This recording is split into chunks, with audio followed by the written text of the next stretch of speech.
여호수아기 3장 1절에서 4절 말씀입니다. 제가 읽도록 하겠습니다.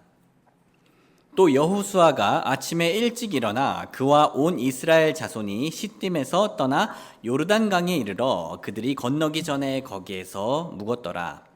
사흘 후에 이 일이 일어났으니 곧 관원들이 군대 중에 두루 다니며 그들이 백성에게 명령하여 이르되 너희가 주 너희 하나님의 언약궤와 그것을 맨 레위인 제사장들을 보거든 너희는 너희 처소를 떠나 그것을 뒤따라가라. 그러나 너희와 그 궤 사이의 거리를 2000규빗쯤 되게 하고 그것에 가까이 가지 말라. 그리하면 너희가 반드시 가야 할 길을 알게 되리니 이는 너희가 이전에 이 길을 지나지 않았기 때문이니라 하더라.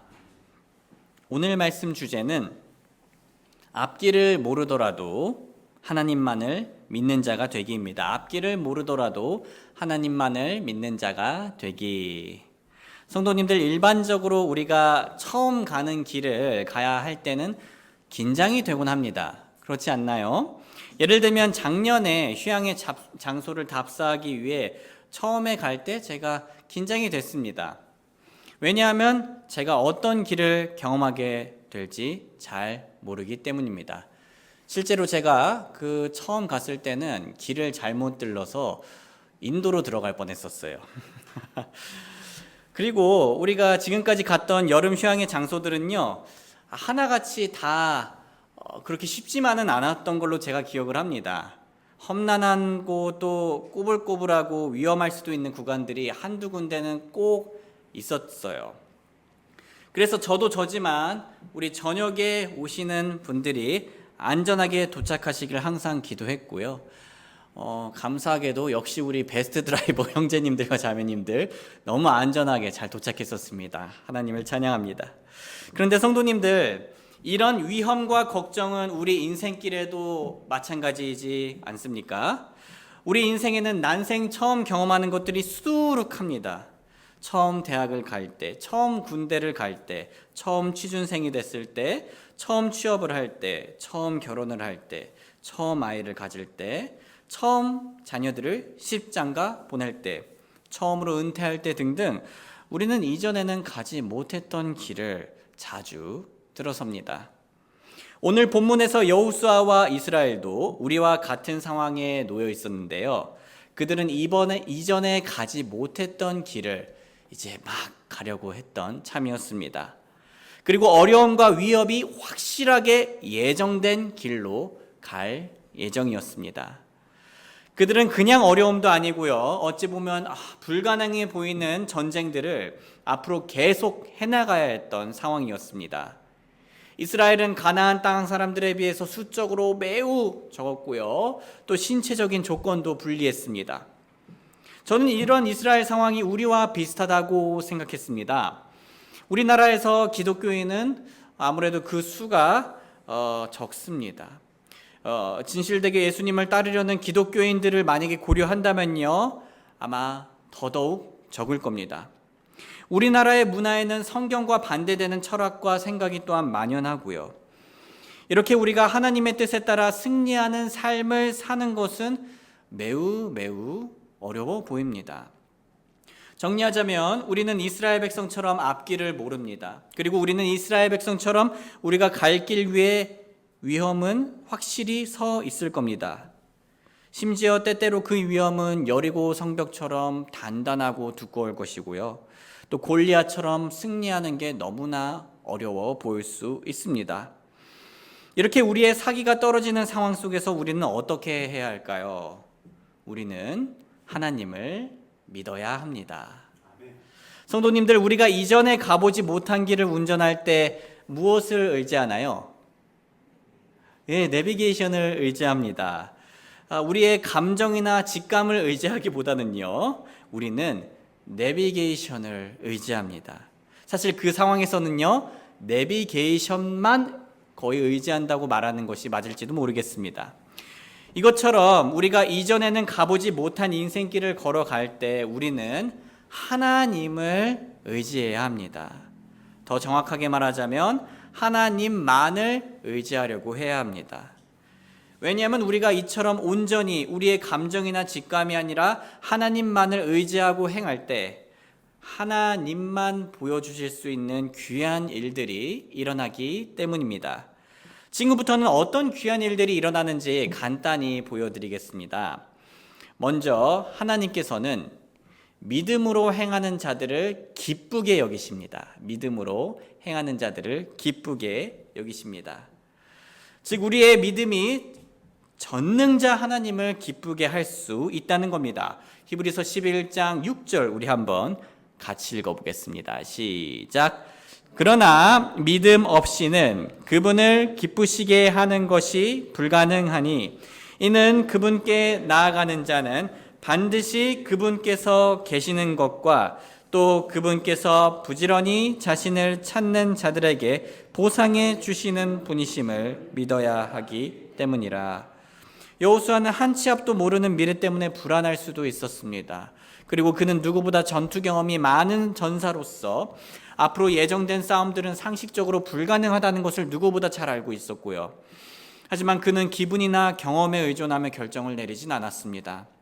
오히려 여호수아는 하나님께서 그와 함께 해주실 것이라는 말씀을, 그 약속을 굳게 믿었습니다. 여호수아는 그렇게 약속하신 하나님을 믿고 나아간 겁니다.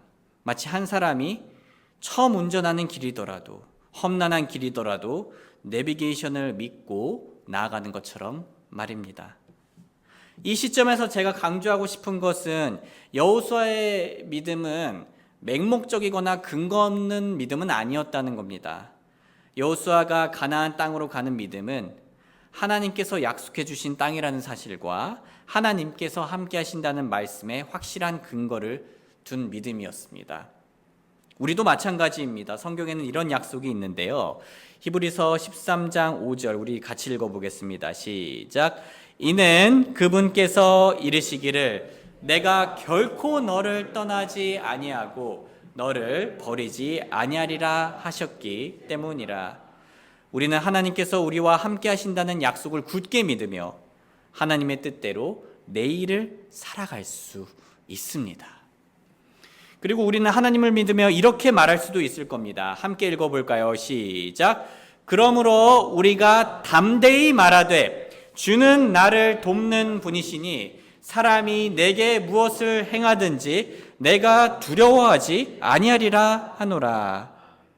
우리가 하나님을 믿을 때 우리의 생각이 우리를 두렵게 할 수 없습니다. 우리가 하나님을 믿을 때 우리의 감정이 우리를 두렵게 만들 수 없습니다.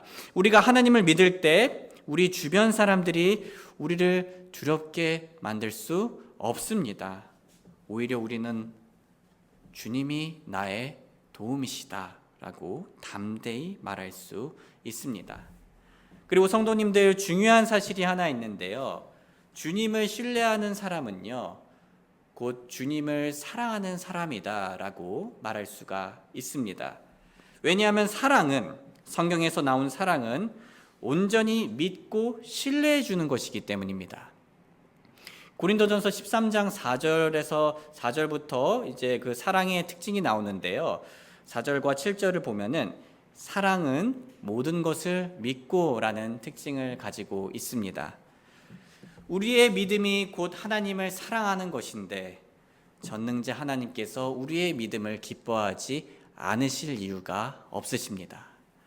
사랑하는 형제 자매님들, 우리가 믿음의 고백을 하고 행할 때 다른 누구도 아닌 전능하신 주님께서 우리의 믿음을 기뻐하신다는 사실을 잊지 않길 주님의 이름으로 소원합니다. 그런데 성도님들, 하나님께서는 우리의 믿음을 보시고 그냥 기뻐하시고 끝내는 분이 아닙니다. 아, 기분 좋아 하고 이렇게 끝내는 분이 아니세요. 하나님께서는요, 믿음으로 행하는 자들에게 기뻐하시며 또한 많은 것을 알려주기 시작하십니다. 형제자매님들, 우리 교회분들은 각각 전문 분야가 다들 있으실 겁니다. 우리 한번 각자 우리의 전문 분야를 신입 직원에게 가르친다고 상상해 보겠습니다. 그런데 신입이 우리가 열심히 설명하는 중에 갑자기 우리의 말을 끊으면서 의구심을 품으며 이렇게 말합니다. 아, 이거 그런데 진짜 이렇게 하는 거 맞아요? 아닌 것 같은데? 라고 하면서 말입니다. 한두 번이 아니라 매일 그렇게 얘기를 합니다. 만약 이처럼 상대방이 우리가 가르치는 내용을 믿지 않고 계속 의심한다면요, 그리고 거부한다면요, 결국 우리는 어떻게 반응하기가 쉬울까요? 저라면 그러면 알아서 하세요 라고 말을 하고 가르치는 것을 멈출 것 같습니다. 반대로 신입 직원이 우리를 신뢰하고 가르치는 내용을 잘 믿어준다면 어떻게 반응하기가 쉽죠? 더 많이 알려주려고 할 겁니다. 하나님께서도 이와 비슷하게 반응하십니다. 하나님께서는 우리가 그분을 신뢰할 때 더 많은 걸 알려주시려 하시는 분이십니다. 우리는 그 사실을 오늘 본문을 통해 확인할 수가 있는데요. 먼저 4절을 보겠습니다. 여호수아기 3장 4절. 그러나 너희와 그 궤 사이의 거리를 2000규빗쯤 되게 하고 그것에 가까이 가지 말라. 그리하면 너희가 반드시 가야 할 길을 알게 되리니 이는 너희가 이전에 이 길을 지나지 않았기 때문이니라 하더라. 잠시 배경 설명을 하자면 이스라엘 백성들은 요르단강을 건너기 전에 하나님의 언약궤와 그것을 맨 레위인 제사장들을 앞으로 보냈습니다. 진영의 앞에 있었어요. 그런데 그렇다고 진영 바로 앞에 바짝 붙은 것이 아니라 약 900m 정도 거리를 두고 따라갔습니다. 이렇게 거리를 두는 것은 일단 언약궤가 매우 신성했기 때문이고요. 또 이렇게 언약궤를 멀리 먼저 보내면서 이스라엘 백성들은 언약궤를 보며 어디로 갈지 미리 알 수가 있었습니다. 즉 믿음으로 하나님의 뜻을 따르려던 이스라엘 백성들은 언약궤를 보고 어디가 바른 길인지, 어디가 하나님께서 인도하시는 길인지를 알 수가 있었습니다. 이번엔 7절인데요. 여호수아기 3장 7절. 주께서 여호수아에게 이르시되 이날부터 내가 온 이스라엘의 눈앞에서 너를 크게 하기 시작하여 내가 모세와 함께 하던 것 같이 너와 함께 할 것을 그들이, 이스라엘 백성들이 알게 하리라. 믿음으로 하나님의 뜻을 따르려던 이스라엘 백성들은 하나님께서 여호수아와 함께 할 것을 알 수 있었습니다. 마지막으로 10절입니다. 여호수아기 3장 10절. 여호수아가 또 이르되 살아계신 하나님께서 너희 중에 계시사 가나안 족속과 헷 족속과 히위 족속과 브리스 족속과 기르가스 족속과 아모리 족속과 여부스 족속을 너희 앞에서 틀림없이 쫓아내실 줄을 이 일로 너희가 알리라. 믿음으로 하나님의 뜻을 따르려던 이스라엘 백성들은 하나님께서 그들에게 승리를 주실 것이라는 사실을 알 수 있었습니다.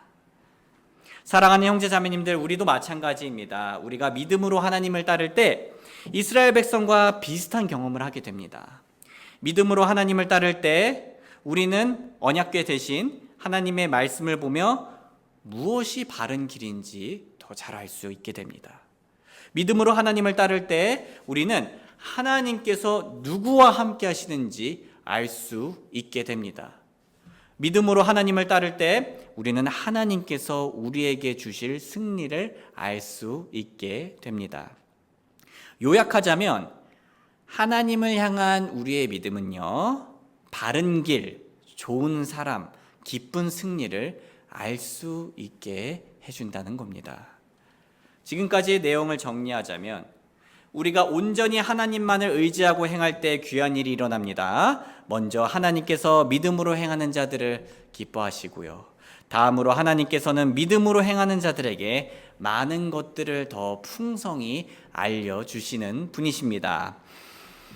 마지막으로 하나님께서는 믿음으로 행하는 자들을 통해 주변 사람들에게 하나님의 위대하심을 알려주십니다. 하나님께서는 믿음으로 행하는 자들을 통해 주변 사람들에게 하나님의 위대함을 알리십니다.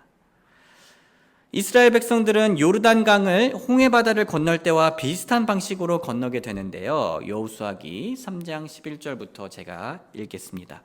보라, 온 땅의 주의 언약궤가 너희 앞을 지나 요르단강으로 들어가느니라. 그러므로 이제 너희는 이스라엘 지파들에서 각 지파에 한 사람씩 12사람을 취하라. 또 이 일이 일어나리니 곧 온 땅의 주의 궤를 매는 제사장들의 발바닥이 요르단 강의 물속에서 멈추어 서면 곧바로 요르단 강의 물들이 위에서 흘러내리는 물들로부터 끊어지고 그 물들이 일어서서 한 무더기로 쌓이리라 하더라.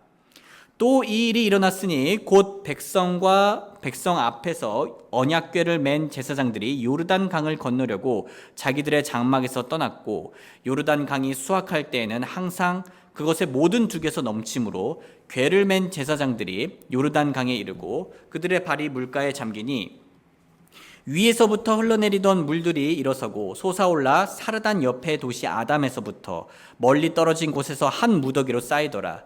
또 평야의 바다 곧 염해를 향해 내려가던 물들이 모자라서 끊어지므로 백성이 똑바로 여리고를 마주보며 건너가더라. 우리 같이 읽어보겠습니다. 시작. 또 주의 언약궤를 맨 제사장들은 요르단강 한가운데서 마른 땅에 굳게 섰고 온 이스라엘 사람들은 마른 땅으로 건너더니 마침내 온 백성이 깨끗하게 요르단강을 건너갔더라. 보셨다시피 하나님께서는 이스라엘 백성들을 마치 홍해를 건넜던 때처럼 요르단강을 건너게 해주었습니다. 이렇게 하신 목적은 다음과 같았는데요. 여호수아기 4장 20절에서 24절 그들이 요르단강에서 가져온 12개의 돌을 여호수아가 길갈에 세웠더라.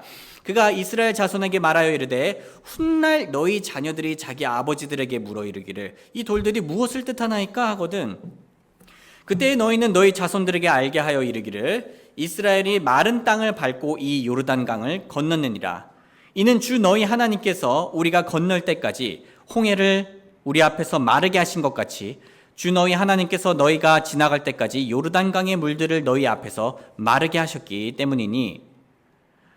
우리 한번 같이 읽어볼까요? 시작. 이것은 땅의 모든 백성이 주의 손이 강력함을 알게 하려 하심이며 또한 너희가 주 너희 하나님을 영원토록 경외하게 하려 하심이니라 하라 하였더라.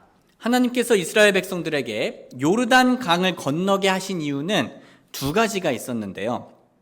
그중 하나는 땅의 모든 백성이 주님이 얼마나 강력한 분이신지 알리기 위함이었습니다.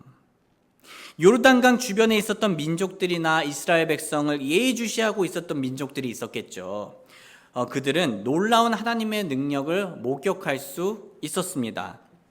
그리고 그들은 하나님께서 대체 얼마나 놀라운 분이시기에 이런 일을 행하실 수 있는가라고 궁금해했을 겁니다.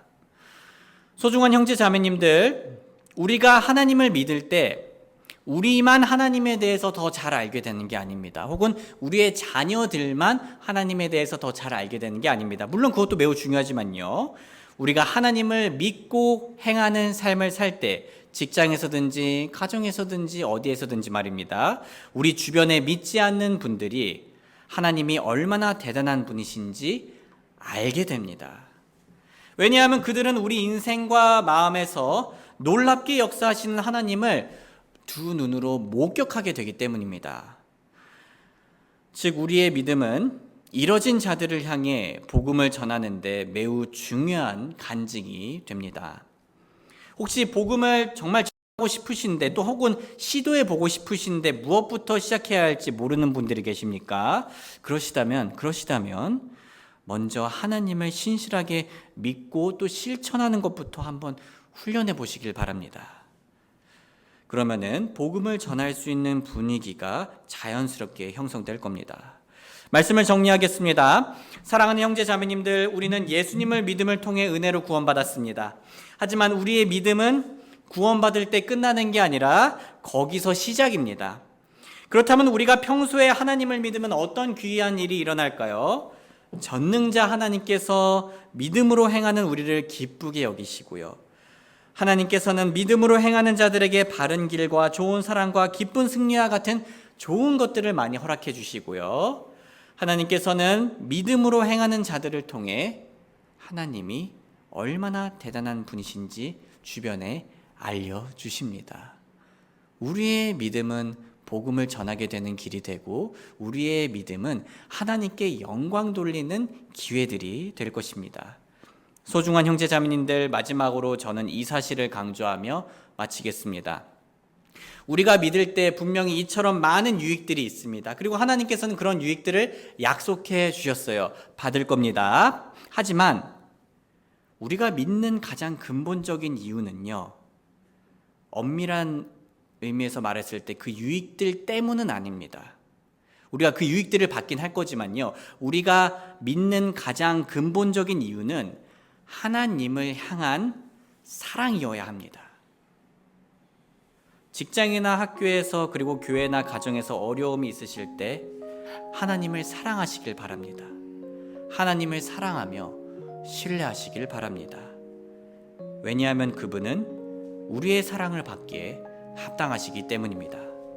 이 사실을 믿고 하나님을 신뢰하며 사랑하는 저와 여러분들이 되길 주님의 이름으로 소원합니다.